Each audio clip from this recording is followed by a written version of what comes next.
Hello Wargamers and welcome to the SkaredCast tournament review. Today I'm driving all the way to Montreal, Canada. It's a 6-hour drive. I'm going to a GT this weekend. I'm taking my new competitive list. This is going to be a great time. Stick around. Let's get this done.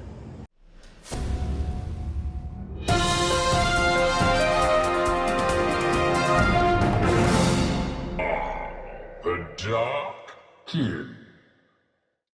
Well, here I am getting food, and I'm very excited about getting food because the drive is starting. 6 hours from Barrie to Montreal. I'm very excited about this event. Bruno, who is a fellow Team Canada member for WTC Team Canada, is running events in Montreal. I haven't gone to one yet, so I'm very excited to see it. All I hear are good things. It's differential scoring this weekend, so if you're not familiar with that, we'll kind of go over that as well as we go. And yeah, I brought my Dark Eldar. So we're going to go to the studio. We're going to look at the Dark Eldar list I'm bringing, and we're going to take a look at what I think, what I hope, and then we're going to see every single game that I play, quick little recap, and then we'll go back and take a review of my list, what I thought, how I would change things, and kind of break things down for all of you at home. So sit back, relax, enjoy the ride as we go to another 40k event, which I'm really, really excited about. So here's the army I'll be taking to the tournament this weekend, and let's go through it. It looks awesome. This army is just the layout of the army, just visually. I just love looking at the army and how it looks. The list itself is 3 detachments. One detachment of Coven, the Coven of Dark Technomancers. That's a custom Coven. Then we have the Cabal of the Black Heart. So that is a second patrol. And lastly, a patrol of Witch Cult of Strife, giving me access to all the bonuses for the Cult of Strife supplement. Let's start with the Witch Cult Patrol.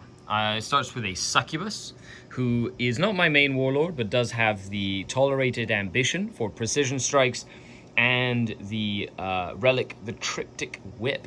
Then I have 10 Blood Brides, because she is upgraded to a Show Stealer, with 1 CP spent on Morvaine's Agonizer, which is something a squad leader can take. To round it all off, we have 2 units of 7 Hellions. They're, of course, one of my favorite units.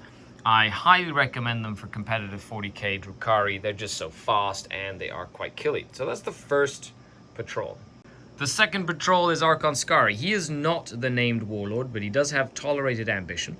I gave him the Ancient Evil warlord trait, so he makes things fight last, and the Husk Blade as a relic. He also has the Splintered Mind, so he can fight twice, once per game, making him quite a formidable opponent in close combat. 5 Incubi in his retinue.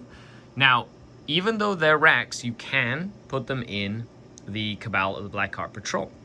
They just will not get access to their Obsession, but because they have no ranged weapons, they will not be using the Dark Technomancer Obsession anyway, so I don't have to worry about that. They're just a good 5-up Feel No Pain troop. I have a large Court of the Archon. 9 models, Lamian, 4 Urgle, 4 Slith. This unit I cannot rave on about enough. It is fantastic. I have 1 Raider with a Dark Lance and Grizzly trophies, and to round off this patrol, 2 Void Raven Bombers with lances, because they're just so good. I find it very hard to play without them. And the last patrol is the Dark Technomancer Patrol. We have Drazar. He is the warlord with the warlord trait Hatred Eternal, because he's just so good at killing stuff. I have 5 more Incubi. Then I have 2 units of 5 Rex.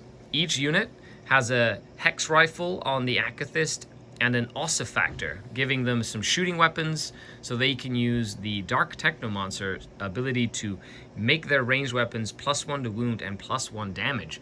And because I have 4 infantry units in this detachment, I can take 4 Venoms. They each have double Splinter Cannon, and 2 of them have Grizzly trophies.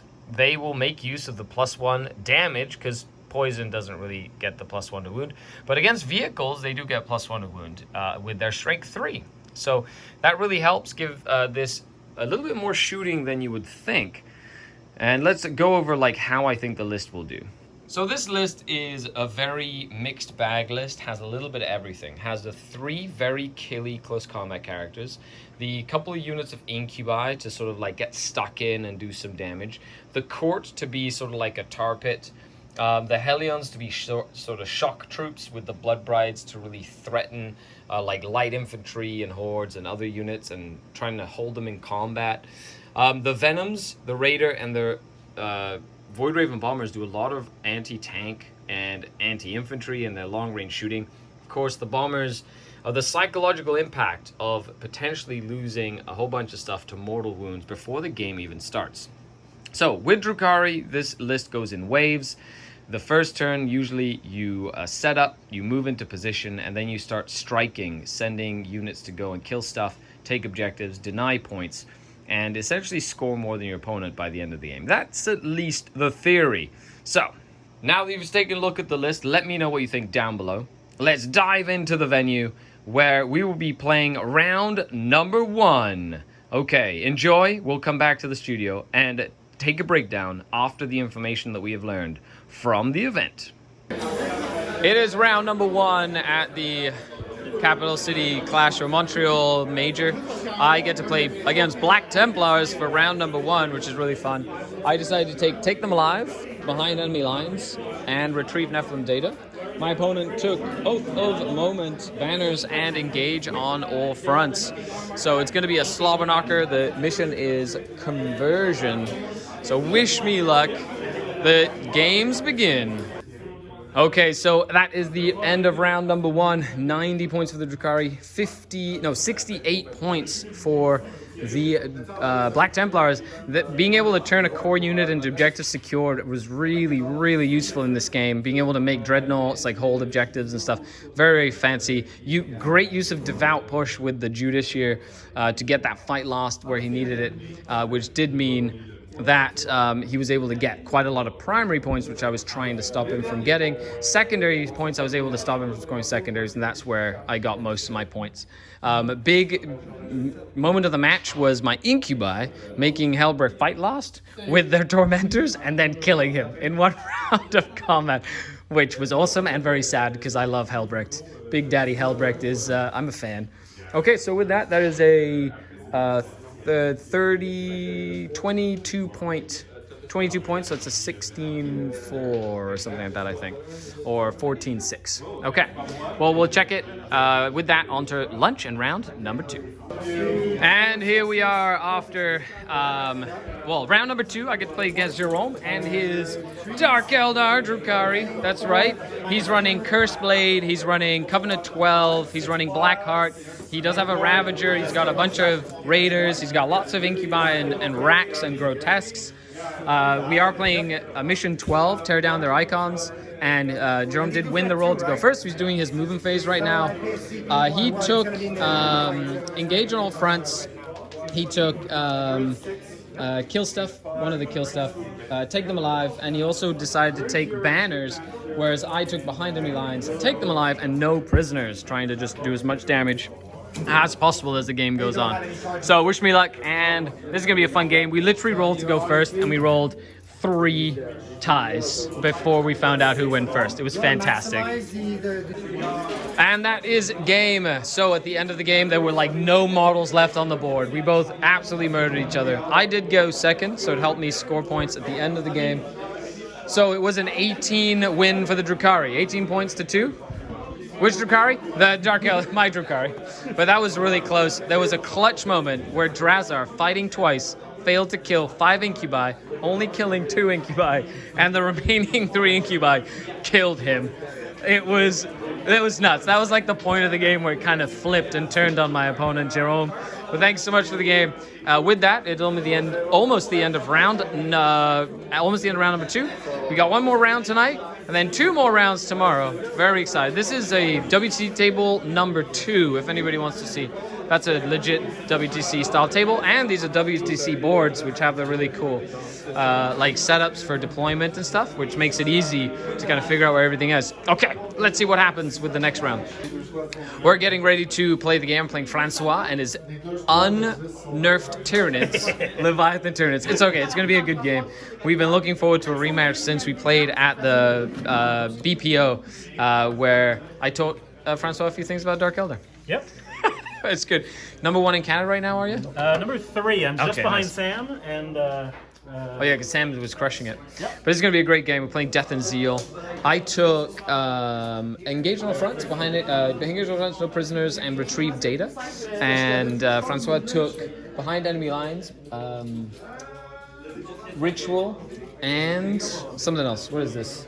Oh, banners. He must have put banners down. Wish me luck. This is going to be a very fun, tight game. It's a hard game, too. Hard matchup. So let's see what we can do as we move into the round. And there you go. It is the end of the game. I lost the game, but I got 6 points. It was an 87 to 64. Very, very close game. Francois did go first, and he was able to push up. I kind of wanted to go first to like get board positioning before he kind of like came at me and just kind of push harder, but that didn't work. And catalyst saves were amazing this game. Made a couple of mistakes with my Blood Brides. I wasted them. They didn't get to see combat one time. If anything, I probably should have just run them up and murdered something to like get onto the objective with OPSEC, which at the end of the day that would have been better. But you live, you learn, and with that, it is a loss for the Drukkari. Last game. Have a fun time, Francois. You're on to the finals tomorrow. Yep, That's there's good. 2 more games. There's 2 more games. 2 more games. I get 6 points though, so it doesn't put me out of the running for other stuff because it is differential, and you never know what's going to happen. You can still get best journal. That is very true. Okay. No, sorry, not best, but yeah. No. Best Well, that's true. Well, no, not with my painting. Yeah, but you never know. Yeah.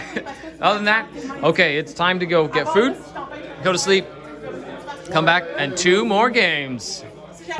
So we're here in round number 4. I'm playing Chris and his Sisters of Battle. So going into turn number 2, I totally forgot to do the thing at the beginning of the game. However, it's an intense game so far. We're playing Abandoned Sanctuaries, no pre-game movement, which really helped me against the Super Rhino filled with Repentia. The Bombers did fantastic in the movement phase. Oh, sorry. Just gonna give them rerolls. Yep. Advance in charge. Okay. And so all in all, we're just setting up for a great game. So stay tuned. This is 2 more rounds for the end of the tournament. And that's it for the game. It ended up, I only have Drazar and a Raider left on this board. Are you filming yourself or are you filming the board? I'm filming the table. Oh. I wish I was filming myself, Chris. So Chris, Team Canada captain and his sisters, had a very good first couple of turns, and then turn 3, it just flipped. And I lost a lot of resources too quickly. I just didn't have enough to kind of seal the deal at the end of the game. So it is a 13-7 loss for the Drukkari. Very, very close game. In this map, we had to fight for the middle. But other than that, that's it for that. Let's go into the final round of the event, and then a 6-hour drive home. Oh, shit. And with that, it is the end of the tournament with last round playing into the Christmas Knights. Look at them, they're so happy. They gave me candy. Santa Claus is playing them, so this is great way to finish the day and great way to finish the event. Let's have a good time and let's see how it goes. It is tied to conviction, so the hold 2, hold more objectives. I am going second, so let's see how this goes. And that is game. So I did score 97 points after going second to 53 for the Knights. That is an 18-2 win for the Drukkari. This table was perfect against Knights, and I was able to really leverage. I killed like 4 Helvrins on the 3rd turn or 2nd turn, and it just swept from there.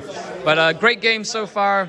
That's 3 wins, 2 losses for the end of the event. Which, and I lost against Francois and I lost against Chris, so and this was a great game. In a different table, he went first. I would have lost a heck of a lot more of my army. So I'm glad for big crates and big buildings. Okay, so we're gonna go back to the studio. We're gonna take a look at the list, things I learned about the matchups, the mistakes I made, and what I can improve for next time. So we'll see you at the studio. And now a 6-hour drive back home. So I've made it back after 6 hours of driving. Really excited. Let's go over the list and let's see what worked and what didn't.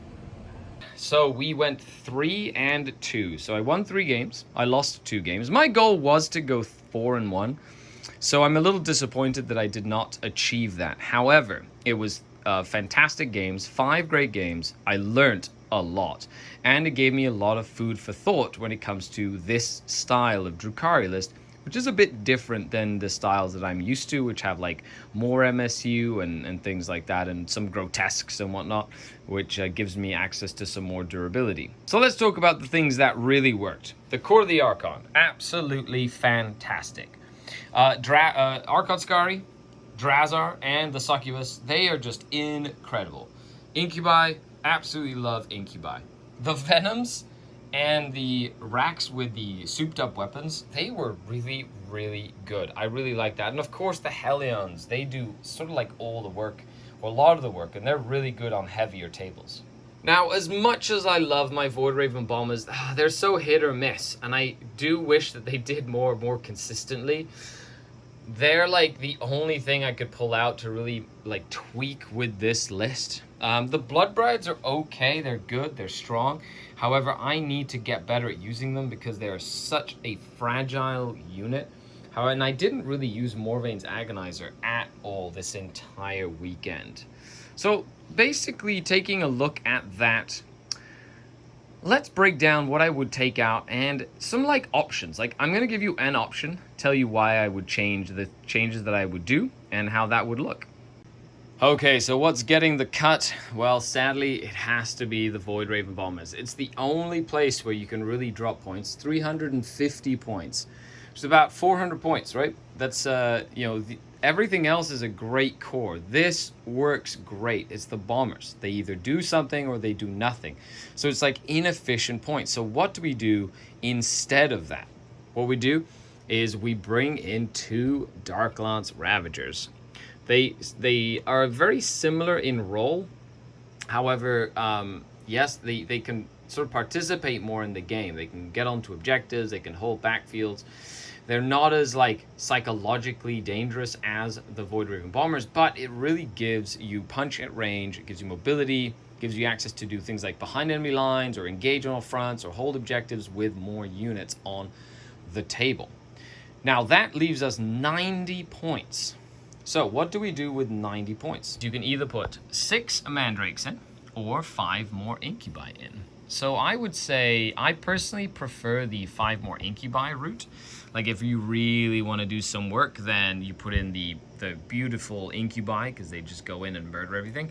But if you want some technical options and tactical stuff and being able to score objectives and getting your secondary objectives or getting a command point in mission 11, for example, then Mandrakes will be your go-to. Now, there's only one more thing we have to take a look at, and that is the 5 points for Morvane's Agonizer. It's not only 5 points, it's 5 points plus also a command point. So that has to go. Honestly, I didn't really use it that much. You can just put her in as just a regular Blood Bride, Hecatrix, gives you 5 points left over and a command point. And all you do is change this Sergeant to have an Electro-Corrosive Whip. The amount of times this little unit got into combat to protect my home objective was crazy. And then doing this allows me to have 1 command point so I can use it to put a unit into strategic reserve or into teleport or deep strike. It just gives me some more tactical flexibility at the start of the game. There you have it, folks. The revamped version of this list. Double Ravager, 3 patrols, 3 killy characters, and then either Mandrakes or more Incubi, depending on if you want more punch or more technical play. Your choice. And let me know which one you would pick in the comments down below.